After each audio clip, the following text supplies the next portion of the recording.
नमस्कार, मैं श्रीमती खुशबू कश्यप, प्रधान पाठक प्राथमिक शाला लोहर्षी विकासखंड पामगढ़, जिला जांजगीर में कार्यरत हूँ। मेरे विद्यालय में 3 शिक्षक हैं हम लोग और दर्ज संख्या है 100।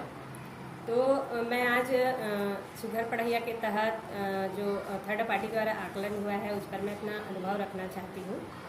तो हमारे विद्यालय में थर्ड पार्टी द्वारा आकलन हुआ है, जिसमें डाइट से श्री गोपेश सर और अन्य शिक्षक साथियों के द्वारा विद्यालय का आकलन किया गया और बहुत ही बेहतरीन ढंग से आकलन किया गया है और हमारे विद्यालय के बच्चे भी बहुत उत्साहपूर्वक इसमें भाग लिए हैं।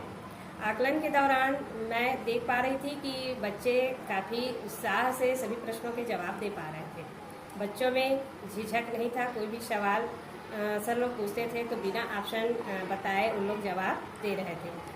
चौथी पाँचवीं के बच्चे भी लाख तक की संख्याओं के स्थानीय मान आसानी से बता पा रहे थे। चित्रों पर भी अपनी बात रख पा रहे थे। कविता, कहानी, पोयम्स सारे आदि सभी बच्चों ने बहुत अच्छे तरीके से बताए। तो मैं आकलन के दौरान सब देखकर मैं बहुत खुश हुई और शुरुआत में तो पहले मैं जब चुनौती ली, स्वीकार किया जब चुनौती, तो घबराहट भी हो रही थी कि थर्ड पार्टी द्वारा किस प्रकार से हमारे विद्यालय का आकलन किया जाएगा, क्या मेरे बच्चे प्रश्नों के जवाब दे पाएंगे कि नहीं, ये डर था मन में। लेकिन हमारे संकुल समन्वय के द्वारा भी मुझे बहुत प्रेरणा मिली और फिर हम प्रेरित होकर फिर चुनौती स्वीकार हमने किया और बच्चों को बहुत ही बेहतर ढंग से सिखाने का प्रयास किया। इसी के फलस्वरूप बच्चे बहुत ही अच्छे ढंग से जवाब दे पा रहे थे और ये सभी केवल मेरी मेहनत नहीं है, मेरे स्टाफ के सभी मेंबर ने बच्चों को सिखाने के लिए बहुत ही प्रयास किया है। तो मैं अपने स्टाफ के सभी साथियों को भी बहुत बहुत धन्यवाद देना चाहूँगी। वैसे तो हमने सुघर पढ़ैया के लिए कोई विशेष तैयारी नहीं की थी। हमने शुरुआत में ही बच्चों को सीखने के लिए प्रयास किया है। हमारे सभी शिक्षक साथी अपने तरीके से बच्चों को सिखाने के लिए बहुत बेहतर प्रयास करते हैं। पहले तो हमने बच्चों का स्तर निर्धारण किया और ये पता लगाया कि कौन कौन से बच्चे कौन कौन स्तर पर हैं और स्तर के आधार पर फिर बच्चों को अध्यापन कार्य कराना शुरू किया। इसके लिए हमने बहुत ही आकर्षक TLM का निर्माण किया और TLM के निर्माण से बच्चे आकर्षित भी होते हैं और बहुत ही जल्दी सीखने का प्रयास करते हैं। और जैसे चित्रों पर बातचीत करना, कोई भी चित्र बना देते हैं और उस पर हम बच्चों का अनुभव लेते हैं, उनके परिवेश से जुड़ती हुई बातों को हम रखने का प्रयास करते हैं ताकि बच्चा बेझिझक अपनी बातों को रख पाए और उन्हें खुला अवसर मिल पाए।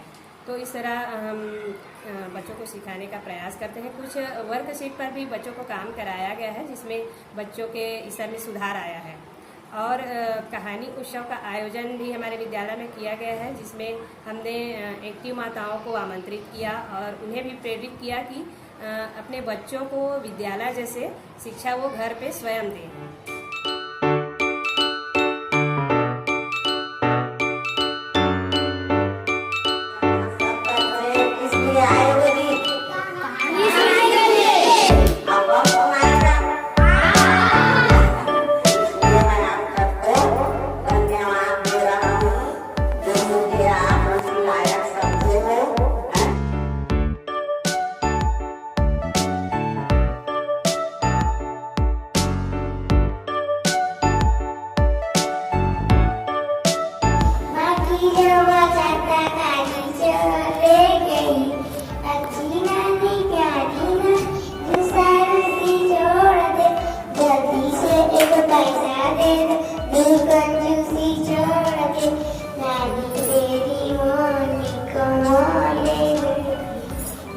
एक दिन मगर को अपने पति से बोला कि मगर बंदर को एक दिन निमंत्रण दे दो।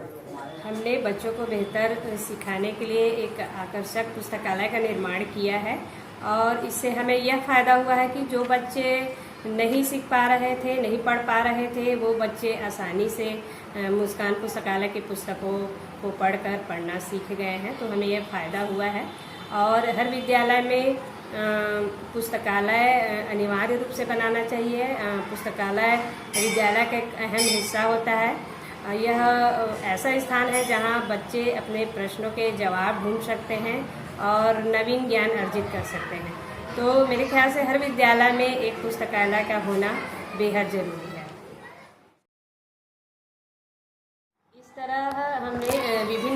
के आधार पर बच्चों के साथ साल भर काम किया और बच्चों का स्तर सुधारने का प्रयास किया है।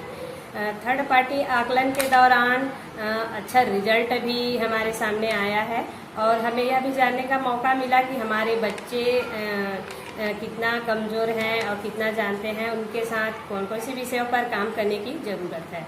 तो हम हमेशा प्रयासरत रहेंगे कि हमारा विद्यालय बेहतर बन सके, हमारे बच्चे बेहतर रूप से सीख पाएँ और कर पाएँ। धन्यवाद।